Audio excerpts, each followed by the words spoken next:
Welcome back everyone. In the last lecture, we explored how functions interact with objects, how objects are passed around, returned and manipulated inside the functions. So in today's lecture, we are moving one level deeper. We are going to understand what actually happens when objects are copied and how we can customize their behavior through operator overloading. So this is an outline. In this lecture, we will cover copy constructor, shallow and deep copy, and the concept of dangling pointers. Then we will move on to operator overloading, including unary operators, binary operators, comparison, assignment operators, insertion and extraction operations. So now let's look at what actually happens when objects are copied. Whenever you assign one object to another, or pass an object by value to a function, or return an object from the function, a copy of that object is created. But how this copy happens? Who decides what gets copied and how deeply it should be copied? That's the job of a copy constructor. Let's see an example to see how exactly it works. Here we create S2 from S1. The copy constructor is automatically called. It creates a new object with the same values as the original. If we didn't define our own copy constructor, then the compiler would generate a default shallow copy. The compiler created copy constructor works fine in general. We need to define our own copy constructor only if an object has pointers or any runtime allocation of the resource file, like file handle or a network connection maybe. The default copy constructor provided by the compiler performs only shallow copy. That means it simply copies the value of data members, including pointers, without creating a new memory. So this is important. It doesn't create a new memory for them. As a result, both the objects end up pointing to the same memory location, which can lead to unexpected changes or even runtime errors when one object modifies or frees that memory. So to avoid this problem, we use a user-defined copy constructor. That is, we define our own copy constructor and we do not rely then on default shallow copy constructor provided by the compiler. In a user-defined copy constructor, we make sure that any pointers or references in the copied object point to newly allocated memory. So this process is basically called deep copy. It ensures that each object has its own independent copy of the data. In short, the default copy constructor performs a shallow copy and user-defined copy constructor enables deep copy that keeps the object safely independent. So the copy constructor is called when a new object is created as a copy of the existing object. In other words, it is used during object initialization. On the other hand, that equal sign assignment operator is called when already existing object is assigned the value of another existing object. So remember, copy constructor creates a new object from the existing one, while the assignment operator that we will discuss later on updates an already created object with the values of another. So they both look similar in code, but they occur at different stages of the object's lifetime. Now let's go through an example of a class with statically defined non-dynamic attributes, which helps you to understand how copying works safely when no dynamic memory is involved. So in this example, we have a class named distance, which contains two member variables, feet and inches. Both of these are statically defined attributes, meaning they are stored directly inside each object, not through pointers or dynamically allocated memory. So the class provides a default constructor that initializes both members to 0, and then a parameterized constructor that allows us to set custom values. Now in main function, when we create two objects d1 and d2, where d2 is initialized as a copy of d1. So when this happens, the default copy constructor generated by the compiler is called automatically. So what it do is it performs member-wise copy, meaning that each data member of D1 is copied directly to D2. Since feet and inches are simple data types, they are of integer and double type, so this shallow member-wise copy works perfectly fine. So there is no shared memory, no dynamic allocation, and no danger of double deletion. When we call show function for both objects, you will notice that even though the values are the same, the memory addresses of feet and inches are different for each other. That's because each object has its own independent copies of static attributes stored on the stack. So this example clearly shows that when a class only contains non-dynamic members, the default copy constructor and assignment operator generated by the compiler are completely safe to use. You only need to define the custom or user-defined copy constructor when your class contains pointers or some dynamically allocated memory. So in this example, we are using the same class name distance, but this time instead of storing the values of feet and inches directly, we store pointers to them. This means feet and inches are dynamic attributes. They do not hold the actual data, but the memory addresses that pointed somewhere else. In the constructor, these pointers are assigned to external variables. Now look at what happens in main. We define two separate variables f and I and pass their addresses to the constructor of d1. Then we create another object d2 as a copy of d1. When that happens, the default copy constructor simply performs a shallow copy, meaning the memory addresses stored inside d1's pointers are copied directly to d2. So now both d1 and d2 contains pointers to the same external variables, that is the same memory locations for f and I. When we call show function, you can see that while the addresses of a pointer variable themselves are different for each object, the values stored inside those pointers, that is the actual addresses they point to, are identical. This means both the objects are referring to the same data in the memory. That might seem harmless at first, but it can lead to a serious problem. For example, especially if one of the object modifies or deletes the data, leaving the other with a dangling pointer. This is the classical example of why shallow copying fails when classes use pointers or dynamic memory.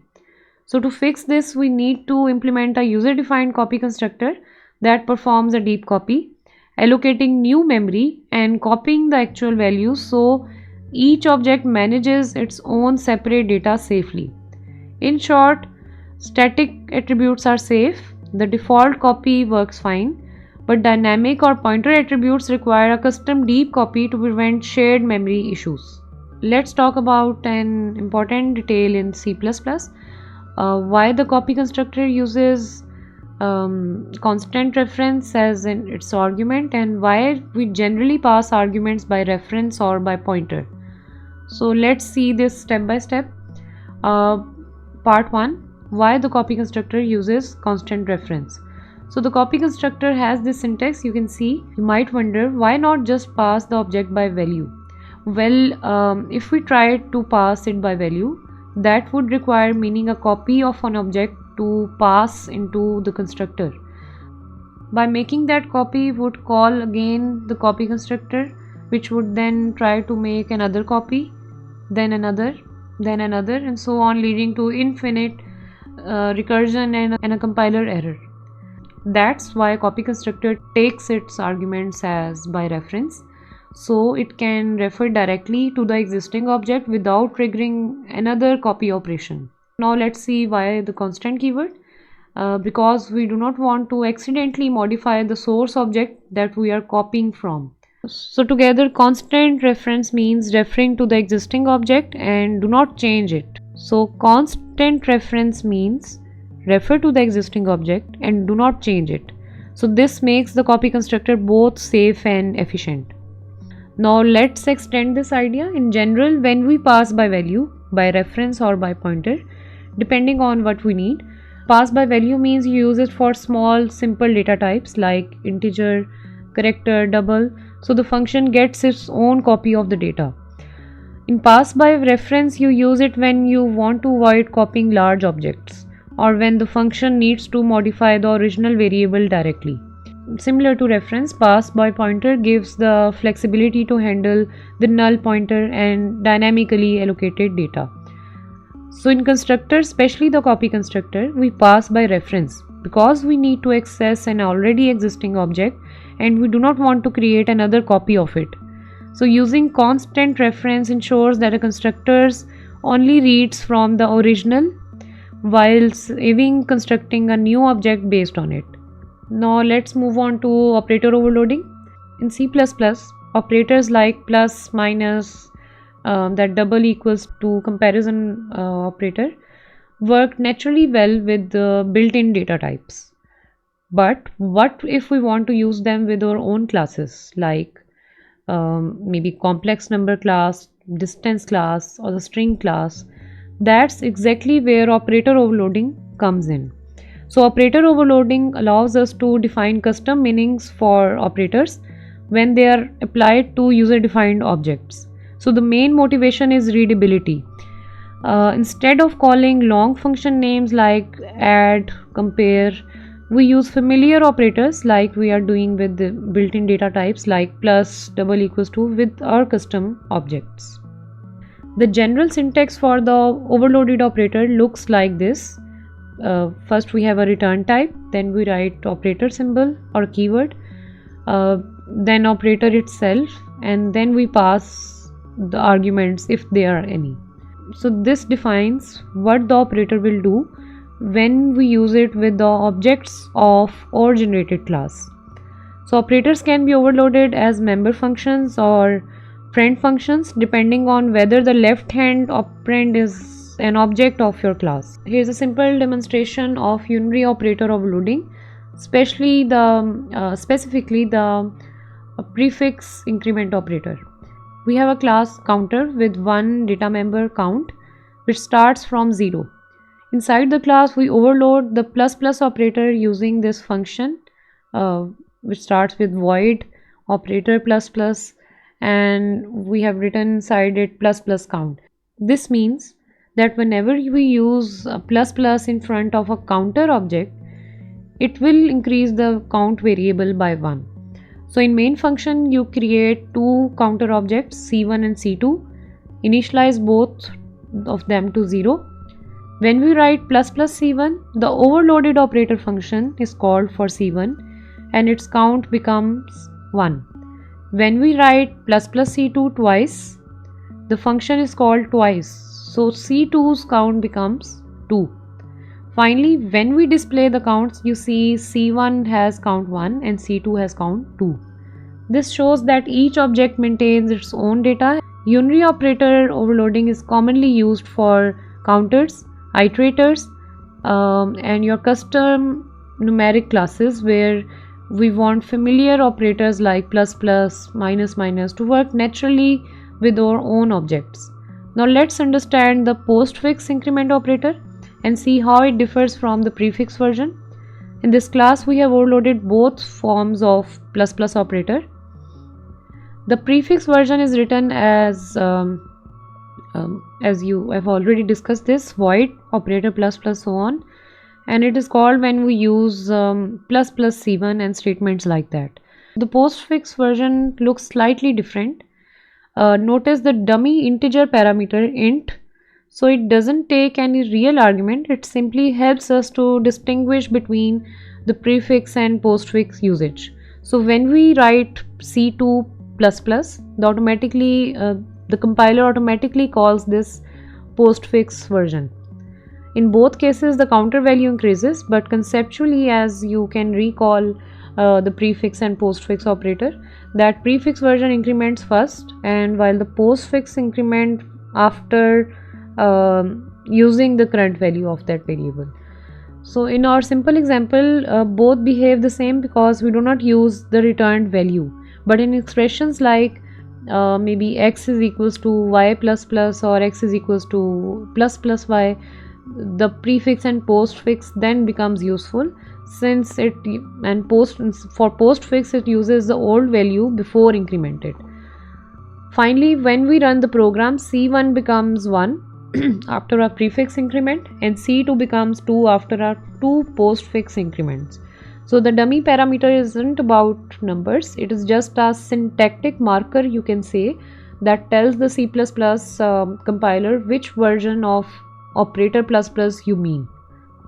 In this example, you will see how unary operator overloading can create and return a nameless temporary object. In our counter class, it has two constructors, a default constructor that sets the count to 0 and a parameterized constructor that sets its value to given value. The overloaded operator looks like counter operator ++ and then the function starts. Notice that instead of returning asterisk this, we are returning counter count.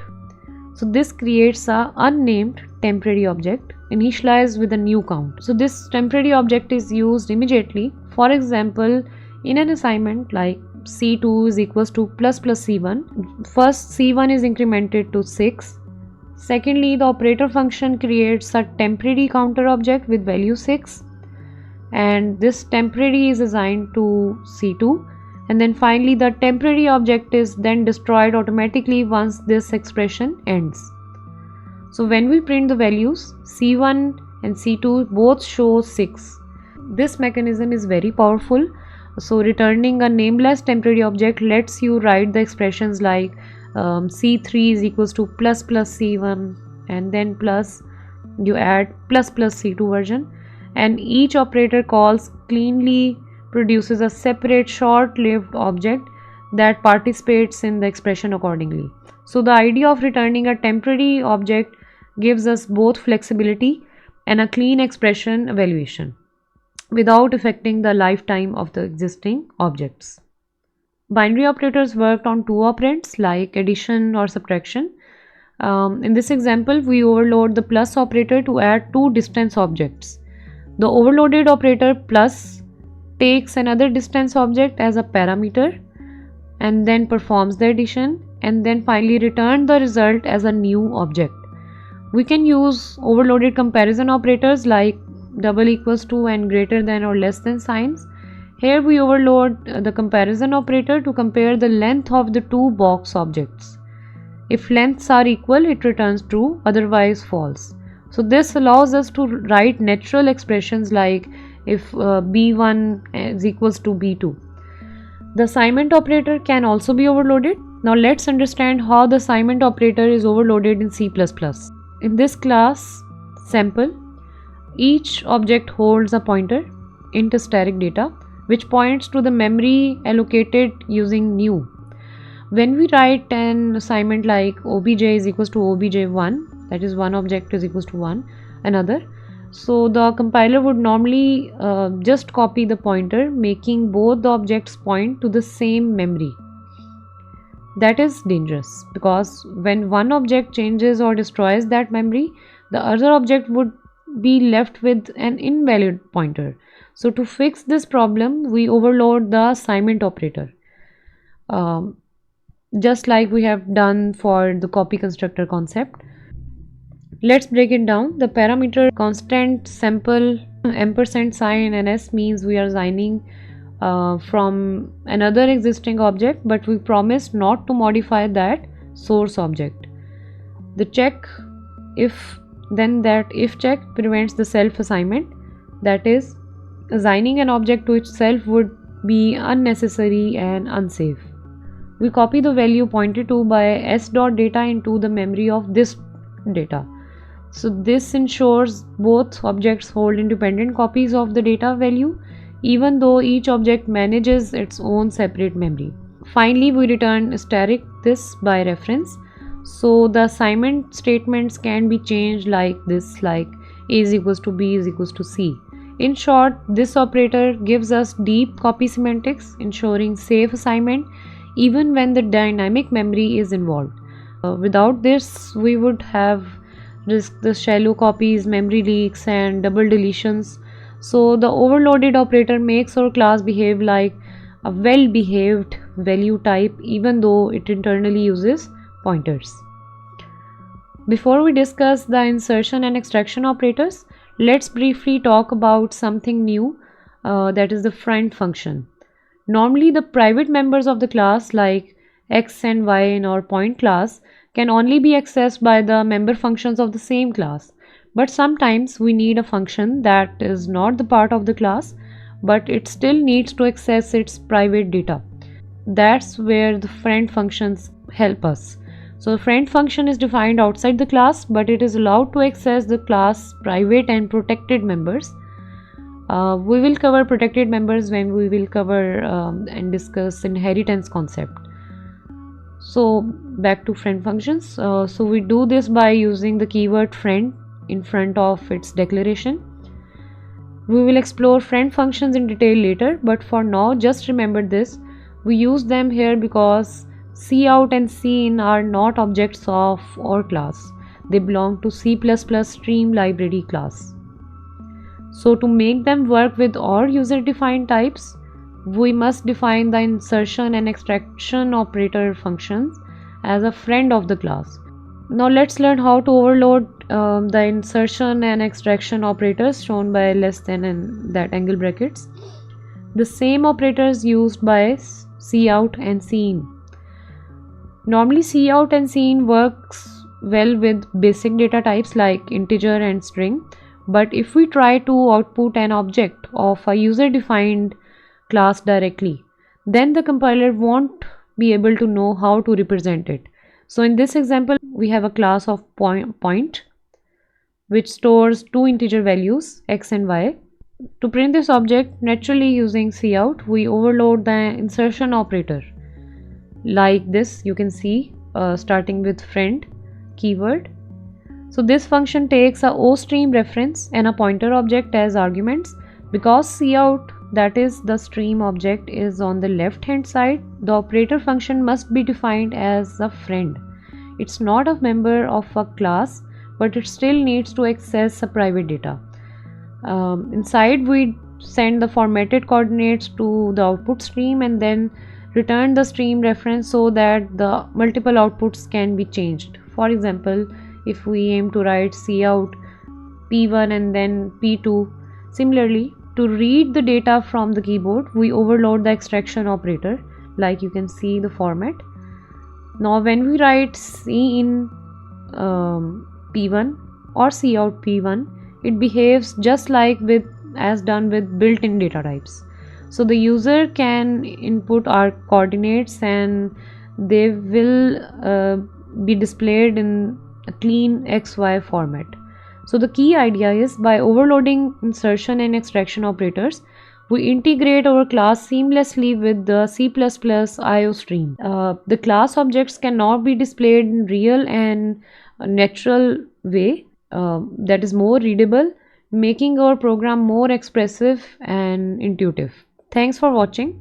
In the next module or a session, we will move on to something even more interesting, that is the advanced class relationships.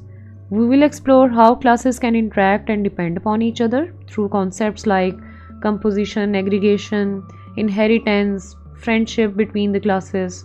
So these relationships basically form the backbone of modular, maintainable code. So let's dive in and see how classes can work together to model some real-world systems.